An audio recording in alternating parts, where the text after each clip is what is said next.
महाराष्ट्रात सर्वत्र बकरी ईद निमित्त कुर्बानीची तयारी सुरू आहे। मात्र कोल्हापुरात पोलीस प्रशासनाचा आदेश संभ्रम वाढवणारा ठरला।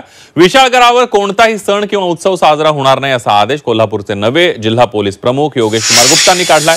नुकतीच उच्च न्यायालयाने विशाळगडावर ईदच्या कुर्बानीला परवानगी दिली होती, त्याला प्रशासनाने सर्वोच्च न्यायालयामध्ये आव्हान दिलंय। बकरी ईदच्या पार्श्वभूमीवर कायदा आणि सुव्यवस्थेचा प्रश्न उद्भवू शकतो। गेल्या वर्षी 14 जुलैला विशाळगडावरच्या अतिक्रमणाच्या मुद्द्यावरून दंगल झाली होती आणि त्यानंतर काही काळ पर्यटकांनाही गडावर बंदी घातली होती। नंतरच्या काळात या ठिकाणी कुर्बानी देण्यावरही नियंत्रण आलं। गेल्या वर्षी विशाळगडावर जो उरूस झाला त्यावेळी फक्त स्थानिकांनाच कुर्बानी देण्याची परवानगी होती। आता उच्च न्यायालयाने या ठिकाणी कुर्बानीला परवानगी दिली असली तरी कोल्हापूर पोलिसांनी मात्र वेगळीच भूमिका घेतली आहे।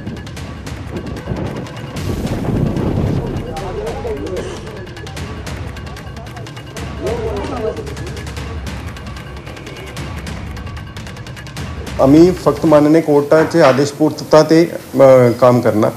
त्यांचे वरती विशाळगडवरती कुठलेही सणाला साजरा करायची परवानगी नाही आहे।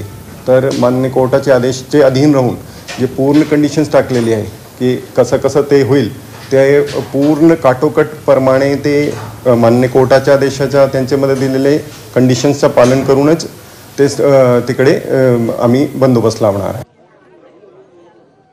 आपण बघतोय विशाळगडावर सण उत्सव साजरा होणार नाही असं कोल्हापूरच्या जिल्हा पोलीस प्रमुखांनी स्पष्ट केलं।